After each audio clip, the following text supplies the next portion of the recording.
Thanks for joining me. I'm here with David Wright, Secretary General of IOSCO. David, a pleasure to get a chance to speak to you this morning. So securities, obviously one of the major strands of Sibos every year. What are the main issues facing the securities industry today? Well, from a regulatory perspective, there are many. Of course, what we're in the middle of is this huge financial repair caused by this massive crisis. So the agenda is very big.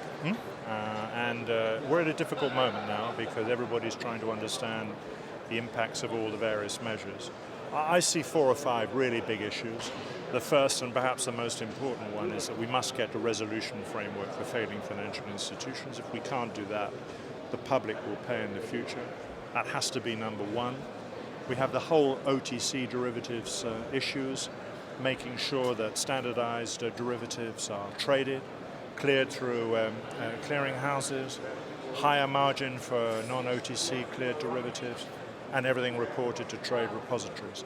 We're getting there, but there are still some problems. For example, we have the problem with the rules, so the cross-border problems with registration of OTC derivatives. On top of that, we have a huge nexus of issues on the shadow banking side. Regulators in the world are very worried by this huge shadow banking system, which is basically not regulated or hasn't been regulated. And here there are issues of what's the margin requirements for repos going to be, what are the rules for money market funds, should there be extra capital for exposures to the shadow banking system, securitization, and all of that. And I would say there's another set of issues on top of all that, if that isn't enough, which is corporate governance and behavior. I think every time we see another series of scandals emerge, the latest of course being LIBOR, all the benchmarking scandals, the regulatory community, the global regulators start to get extremely nervous. So we're in a difficult moment, and we've got to be sure that the impacts of all of this are well thought out. We don't want to have great collateral shortages in the world and all of that. So this is a key moment. And 2012, absolutely key. Because from then on, the game changes to one of implementation. It's no good if we agree rules at the global level and we don't apply them. That's where we are. You mentioned OTC derivatives there. Clearly a hot topic this week at Sibos. Can they be made safe? Well, I think they can be made much safer by standardizing trading on exchanges and clearing them and netting positions so the global exposures are much lower.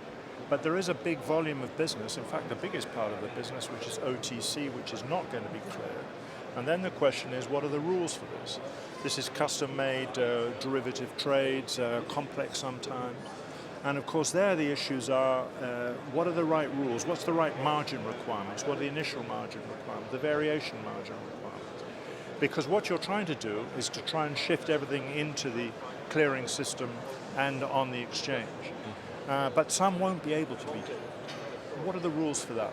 So you can never make the financial world perfectly safe, but I think by these sorts of techniques, allowing regulators to have a much better picture through the trade repository, everything being reported to trade repositories, we're going to have a much better picture overall. So it will be a much safer system. Will it be a perfectly safe system? No.